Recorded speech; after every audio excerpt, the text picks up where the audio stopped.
बिस्मिल्लाहिर्रहमानिर्रहीम। अस्सलाम वालेकुम नाज़रीन, आप यूट्यूब चैनल देख रहे हैं। मैं इमरान खान हूँ। फवाद चौधरी साहब वाले केस के अंदर एक डेवलपमेंट है। मरीम नवाज़ पाकिस्तान वापस आ गई है। इसहाक डार साहब का चैलेंज कबूल हो गया है और बहुत सारी खबरें हैं। सबसे पहले आप खबर ये लीजिए कि मरीम नवाज़ पाकिस्तान वापस आई। मरीम नवाज़ के इस्तकबाल के लिए कई दिनों से तैयारी की जा रही थी। पूरे पंजाब के अंदर जितने भी PMLN के ओहदेदारान हैं उन तमाम को, जितने भी टिकट होल्डर्स हैं जिन्होंने आइंदा टिकट लेने हैं PMLN के, MPA के या MNA के, क्योंकि इंतखाबात आने वाले हैं। एक वक्त ये था कि PMLN के टिकट के लिए मरीम नवाज़ ये क्लेम कर रही थी कि पाकिस्तान तहरीक इंसाफ के लोग इमरान खान को छोड़ रहे हैं और अपनी सीटें छोड़ने के लिए तैयार हैं और वो सब कुछ करने के लिए तैयार हैं। लेकिन अब सूरत हाल ये है कि नून लीग का टिकट इतना बेवकूफ़ हुआ कि पूरे पंजाब से लोगों को इकट्ठा किया गया। वहाँ जो पार्किंग है वहाँ से रिपोर्ट किया गया है कि पार्किंग में तकरीबन अटक से लेकर डेरा गाजी खान तक और दूर दराज इलाकों तक, यानी पूरे पंजाब का जितना लैंडस्केप है, तमाम अजला से गाड़ियाँ पहुँची थी। किसी की एक गाड़ी आई थी, किसी की 2 गाड़ियाँ आई थी, तो इस तरह गाड़ियाँ पहुँचाई गई हैं। तो बस यही गाड़ियाँ पहुँची और कोई भी नहीं आया। लाहौर ने बिल्कुल रिस्पॉन्ड नहीं किया और जो गाड़ियाँ आई हैं उनको लगता है ड्राइवर्स ही चला कर लाए थे, कारकुन थे नहीं। ड्रोन फुटेजेस बनाने से मना किया गया था। PMLN ने ये कोशिश की सिक्योरिटी के नाम के ऊपर और मना किया गया कि ड्रोन कैमराज ना उड़ाए जाएं क्योंकि यहाँ पे एयरपोर्ट है और एयरपोर्ट के नज़दीक कैमराज उड़ाना मना है। 1-2 लोगों ने कोशिश की लेकिन बाद में उनको रोक दिया गया। उसकी एक फुटेज मौजूद है, उसकी एक छोटी सी झलक मैं आपको दिखा देता हूँ, ये आप देख लीजिए। और ये लेकिन जलसा गाह जब पीक पे थी उससे पहले के मनाजिर हैं और इसके बाद लोग थोड़े से बढ़ गए थे। इंतहाई एवरेज बल्कि बिलो एवरेज एक क्राउड था जो मरीम नवाज़ को रिसीव करने के लिए आया। पूरे पंजाब में ज़ोर लगाया, टिकटों का लालच दिया, सब कुछ किया, लेकिन लोगों ने रिस्पॉन्ड नहीं किया। वजह क्या है? वजह यह है कि लोग अब नाराज़ हैं। जिसको यानी मेरी PMLN के लोगों से, दोस्तों से बात हुई, वो कहते हैं हम लोगों को कहते हैं निकलो मरीम नवाज़ के इस्तकबाल के लिए। लोग कहते हैं हमारा बिल जमा करवा दें।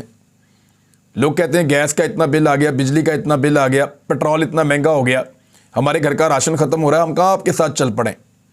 तो ऐसी सूरत हाल में जो पॉलिटिकल कारकुन है उन्होंने तो निकलने से इनकार कर दिया और बड़ी मायूसी है PMLN के अंदर। हो सकता है मरीम नवाज़ कोई जादू करें, कोई चक्कर चलाएं आने वाले दिनों में। हो सकता है इसहाक डार साहब पाकिस्तान की मईशत को 4 चांद लगा दें तो फिर PMLN वापस अपने जोबन पे आ सकती है। लेकिन तब तक के लिए नहीं। तब तक के लिए इसलिए नहीं कि जिन लोगों को मैंने देखा फुटेजेस के अंदर वो इंतहाई गरीब और कमज़ोर लोग हैं, फटे हुए कपड़ों के साथ, जिनके पास प्रॉपर जैकेट्स भी नहीं थी, स्वेटर्स भी नहीं थे। वो लोग जलसागाह में पहुँचे सिर्फ खाना खाने के लिए। गरीबों को, मजदूर तबके के लोगों को लाया गया है थोड़े थोड़े पैसे देकर और उनको मरीम नवाज़ की तकरीर सुनाई गई। तकरीर का भी कोई सर पाँव था नहीं। यानी मरीम नवाज़ ये कह रही है कि नवाज शरीफ के 9 साल निकाल दें तो पाकिस्तान खंडर था। भाई पाकिस्तान बेहतरीन मुल्क हुआ करता था नवाज शरीफ के सियासत में आने से पहले। पाकिस्तान जो है वो एक ऐसा मुल्क था जिसके बारे में लोग मिसालें देते थे। ये तो पाकिस्तान में 90s की दहाई के बाद एक तबाही आना शुरू हुई। शुरू में तो पाकिस्तान एक बेहतर मुल्क था और अच्छा परफॉर्म कर रहा था। पाकिस्तान के इदारे खसारों में भी नहीं थे। पाकिस्तान ने दुनिया के इतने पैसे भी नहीं देने थे, इतने कर्जे भी पाकिस्तान के ऊपर नहीं चढ़े हुए थे। ये तो मियाँ साहब और बेनज़ीर भुट्टो साहिबा जब आए और उसके बाद एक सिलसिला शुरू हुआ दोनों के बारी बारी इक़्तिदार का, और फिर तब से लेकर अब तक ये पाकिस्तान की दुर्गत बन गई है जो इन लोगों ने किया गुज़िश्ता 30-40 सालों के अंदर। बहरहाल मरीम नवाज़ साहबा का इस्तकबाल तो बहुत ही मायूस कुन था और इस इस्तकबाल को लेकर लगता है कि मियाँ नवाज शरीफ साहब अब वापस आने का नहीं सोचेंगे, क्योंकि मियाँ नवाज शरीफ साहब हर चीज़ में अपनी साहबजादी को अब आगे करते हैं। पॉलिटिक्स के लिए उनको एक नया ओहदा गिफ्ट किया गया है। वैसे भी मैं ये सोच रहा था कि एक खातून पाकिस्तान से गई हैं अपने गले की सर्जरी करवाने के लिए, अब वो खातून वापस आ रही हैं, तो इसमें ऐसा क्या है कि पाकिस्तानी अवाम उनका इस्तकबाल करने जाए अपने काम छोड़ छाड़ के। यानी ये सोचने वाली बात है। हफ्ते वाले दिन का इंतखाब भी किया गया ताकि लोगों को छुट्टी हो, ज़्यादा लोग आ जाएं। पुलिस ही मुझे ज़्यादा नज़र आ रही थी वहाँ पे, और जिन लोगों से मेरी बात हुई वो कहते पुलिस ज़्यादा थी और मीडिया ज़्यादा था। PMLN के कारकुन बस मुनासिब थे। लोग रैलियों में आए और वापस चले गए। पार्किंग के अंदर थोड़ी सी गाड़ियाँ खड़ी थी और ये राय साकिब खरल साहब हैं, उनका क्योंकि क्रेडिट है, उन्होंने अपने कदम गिने हैं एक वीडियो में और 120 कदम का टोटल जलसागाह जहाँ पे बंदोबस्त किया गया था। 120 कदम और चौड़ाई उसकी सिर्फ सिंगल सड़क है। 7 वाली सड़कें खाली हैं, सिर्फ एक सिंगल सड़क और 120 कदम। तो ये नून लीग का टोटल जलसागाह है, उसको आप जाकर देख सकते हैं। उन्होंने फुटेज भी इसकी बनाई है कदम चलते हुए।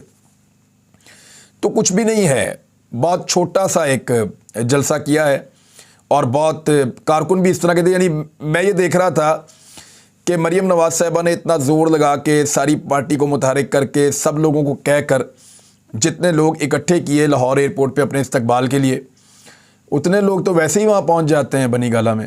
ذرا ایک خبر یا ایک ٹکٹ چل جائے یا کوئی ٹویٹ کر دے کہ بنی گالہ پہنچو، تو اتنے لوگ تو ویسے ہی بنی گالہ پہنچ جاتے ہیں عمران خان کے بلائے بغیر. تو اس وقت بہت بڑا فرق ہے دونوں پولیٹیکل پارٹیز میں.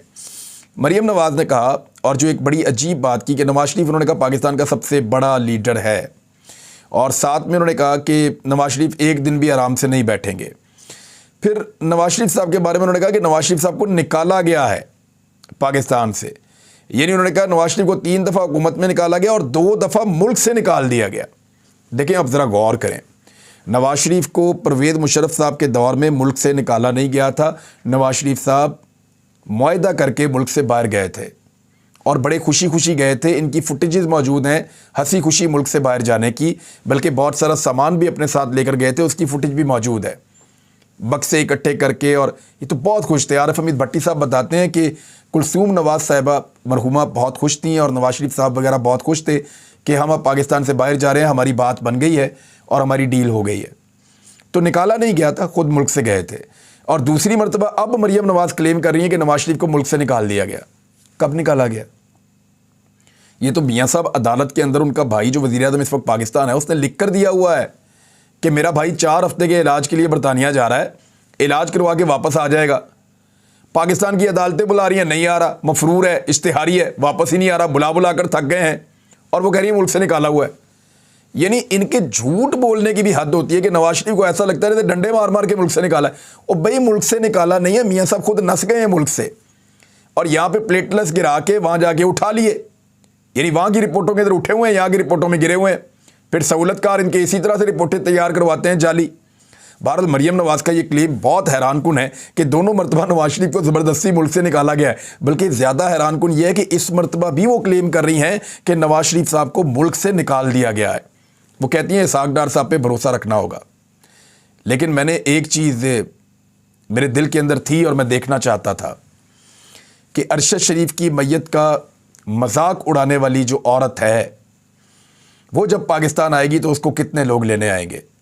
کیونکہ جب میرا بھائی پاکستان آیا تھا نا، اس نے کسی کو نہیں بلایا تھا. شہید ارشد شریف، اس نے تو کسی کو کال بھی نہیں دی، بول بھی نہیں سکتا تھا. لیکن جب ارشد شریف کی میت اسلام آباد ایئرپورٹ پہ آئی تھی نا، تو تمام نظام منع کرنے والا تھا، ہر چیز اس کے راستے میں رکاوٹ بن رہی تھی. اس کے باوجود جب وہ ایئرپورٹ پہ پہنچا تھا تو ایئرپورٹ سے لے کر اسپتال تک جگہ جگہ لوگوں کے جلوس تھے جو پھول نچھاور کر رہے تھے. ہزاروں کی تعداد میں لوگ ایئرپورٹ پہ پہنچ گئے تھے، اور وہاں پہنچ گئے تھے جہاں جانے سے روکا بھی جاتا ہے. ہر جگہ پہ لوگ سلوٹ کر رہے تھے. اس اسپتال میں جس میں اس کی میت لائی گئی، باہر لوگوں کا ایک جنب غفیر تھا. گاڑی پہ اندر جانا ناممکن ہو چکا تھا.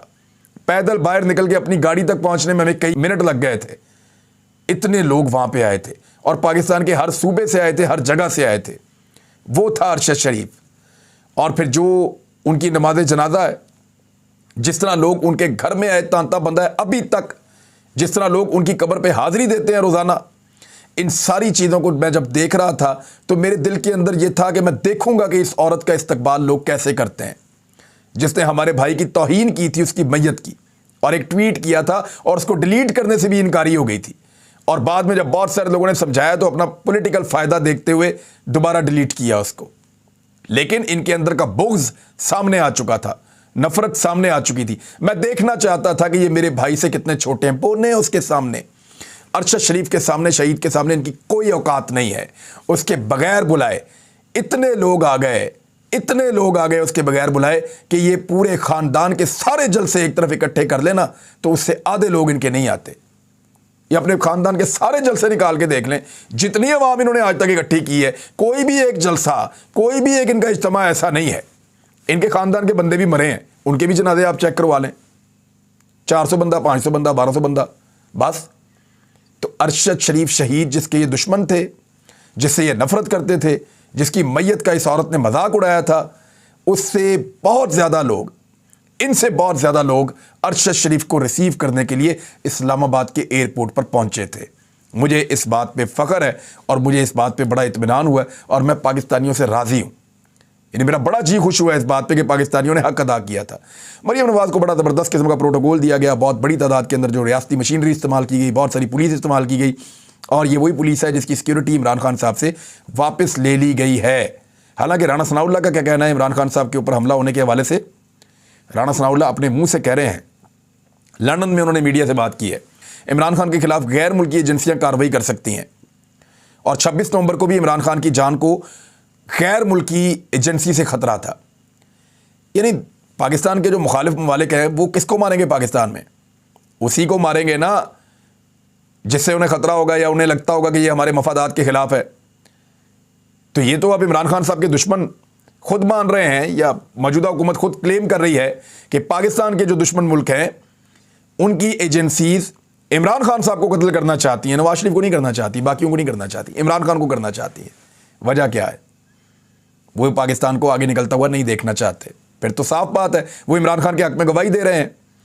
और गैर मुल्की एजेंसियों का काम आसान कौन कर रहा है? इस्लामाबाद की पुलिस वापस बुला ली, पंजाब की पुलिस वापस बुला ली, खैबर पख्तूनख्वा की पुलिस वापस बुला ली, बाकियों को भी कह रहे हैं अपनी अपनी पुलिस वापस लो। मरियम नवाज की सिक्योरिटी को बढ़ाया जा रहा है जिसकी जान को गैर मुल्की एजेंसी से कोई खतरा नहीं है, और पाकिस्तानी एजेंसियों के साथ बेहतरीन ताल्लुकात हैं, चाचू हुकूमत में है। और दूसरी जानिब इमरान खान की सिक्योरिटी को कम किया जा रहा है, वजीर दाखिला के बकौल उनकी जान को गैर मुल्की एजेंसियों से खतरा है। अब पाकिस्तानी एजेंसियों को यह बात सोचनी पड़ेगी कि जब गैर मुल्की एजेंसियां एक साबिक वजीर आज़म को मारना चाहती हैं तो फिर उनकी ड्यूटी उस वक्त क्या है? क्या उनकी ड्यूटी यह है कि फवाद चौधरी का मुस्कुराता हुआ चेहरा नजर ना आए, उसके ऊपर काला कपड़ा डाल दो?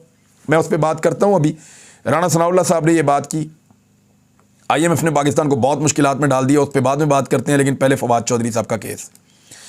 फवाद चौधरी साहब को जुडिशल रिमांड पे भेज दिया गया था, वहाँ से उनकी ज़मानत होना बाकी थी, लेकिन ज़मानत होने की बजाय आज दोबारा सेशन जज के सामने पेश किया गया और 2 दिन का रिमांड हासिल कर लिया है पुलिस ने। अब आप खुद समझदार हैं कि ये चीज़ें कैसे हो रही हैं, और आपको होती हुई नज़र आ रही हैं, खबर मैंने आपको बता दी है। लेकिन फवाद चौधरी को अदालत में लाते हुए उनके मुंह पे कपड़ा कौन डालता है? वैसे मैं जानता हूं, मैं आपको भी बताऊंगा। तफ्तीशी ऑफिसर ने अदालत के सामने लाइल्मी का इजहार कर दिया। उन्होंने कहा जी मैं नहीं जानता कौन डालता कपड़ा। है तफ्तीशी ऑफिसर के पास फवाद चौधरी की कस्टडी, लेकिन उसके मुंह पे काला कपड़ा कौन डालता है ये वो नहीं जानता। अदालत ने ऑर्डर किया कि अब कपड़ा नहीं डालना, ये कपड़ा सिर्फ शनाख्त परेड के मुलजिम पर डालते हैं, यानी जिसकी शनाख्त परेड करनी होती है उसके मुंह के ऊपर कपड़ा डालते हैं ताकि शनाख्त परेड के मामले के अंदर कोई 2 नंबरी ना हो। तो इसके मुंह के ऊपर कपड़ा नहीं डालना, अदालत ने हुक्म दिया। 3 मिनट के बाद अदालत से निकलते हुए पुलिस ने दोबारा कपड़ा डाल दिया। अब दोबारा से फवाद चौधरी के मुंह पे कपड़ा। तफ्तीशी ऑफिसर को अदालत ने दोबारा बुलवाया और बुलवा कर कहा तो वो फिर लाइलम रहा। तो अदालत ने कहा जाओ जाके उनके मुंह के ऊपर से कपड़ा उतारो। अब ये कपड़ा फवाद चौधरी के मुंह के ऊपर वो लोग डालते हैं जो खुद नंगे हो गए हैं और खुद नंगे फिर रहे हैं, अपने बदन पे अब कपड़े नहीं हैं, सबको दिखाई दे रहा है कि नंगे हो गए हैं। अब वो लोग फवाद चौधरी के मुंह पे इसलिए कपड़ा डाल रहे हैं कि उसका मुस्कुराता हुआ चेहरा उन्हें हॉन्ट कर रहा है। उन्हें लगा था फवाद चौधरी को मारेंगे, कुटेंगे, उन्हें लगा था इसको गिरफ्तार कर लेंगे, डर जाएगा, खौफजदा हो जाएगा, परेशान हो जाएगा। बहुत मुमकिन है उसके साथ ज्यादती कर रहे हो, बहुत मुमकिन है उसको तंग कर रहे हो, परेशान कर रहे हो, उसको जगा रहे हो, उसको ज़हनी टॉर्चर कर रहे हो। ये सब कुछ हो सकता है और ये किया जाता है, और हो सकता है फिजिकल टॉर्चर भी करें। लेकिन फवाद चौधरी की पॉलिसी बहुत अच्छी है। यानी फवाद चौधरी ने शहबाज गिल की तरह नहीं किया, उसने अपनी पॉलिसी बहुत अच्छी रखी कि मैं मुस्कुराता रहूंगा, मैं डट कर रहूंगा और इसको फेस करूंगा इस चीज़ को। तो इसकी वजह से बड़ी मुश्किल में पड़ गए वो लोग जिन्होंने ये प्लान किया था कि हमने हौसला तोड़ना है अवाम का। अब अवाम का हौसला टूटने की बजाय फवाद चौधरी वहाँ पे एक जो है वो मुज़ामत का एक इस्तारा बनता चला जा रहा। तो ऐसी सूरत हाल में फौरी तौर पे उसके मुंह पे कपड़ा ही डालना बनता है कि कपड़ा डालो इसके मुंह पे, इसका मुस्कुराता हुआ चेहरा लोगों के हौसले बुलंद कर रहा है, लिहाजा इसके मुंह पे कपड़ा डालो, दहशतगर्द की तरह लेकर आओ। तो दहशतगर्दों की तरह फवाद चौधरी को लाया जाता है और ले जाया जाता है। Very unfortunate. मेरे ख्याल में ज़्यादा ज़रूरी ये नहीं है कि फवाद चौधरी के मुंह के ऊपर काला कपड़ा डाला जाए, ज़्यादा ज़रूरी ये है कि जो नंगे हैं वो अपना तन ढांप लें اور قوم کو مزید ننگ پونا نہ دکھایا جائے، یہ زیادہ ضروری ہے۔ اب اس میں جو ہے وہ تفتیشی نے لا علمی کا اظہار کیا، تو پھر وہ کون ہے جو کالا کپڑا ڈالتا ہے، اب آپ کو سمجھ آ گئی ہوگی۔ دوسری جانب کچھ اور خبریں ہیں، میں آپ کے ساتھ اگلے ویلاگ میں شیئر کر لیتا ہوں، بہت امپورٹنٹ چیزیں ہیں فواد چودھری سے علاوہ بھی۔ ایک تو یہ خبر ہے کہ جو ڈار صاحب کا چیلنج ہے وہ قبول ہو گیا ہے، آئی ایم ایف کے ساتھ کچھ اور چیزیں آپ کی طے ہونے جا رہی ہیں، پاکستان تحریک انصاف ایک اور معاملے میں عدالت میں جا رہی ہے، گورنر خیبر پختونخوا نے بہت بڑا سٹیٹمنٹ دیا ہے۔ ان سب پہ بات کرتے ہیں اگلے ویلاگ میں، اب تک کے لیے اتنا ہی۔ اپنا خیال رکھیے گا، اپنے اس چینل کا بھی۔ اللہ حافظ۔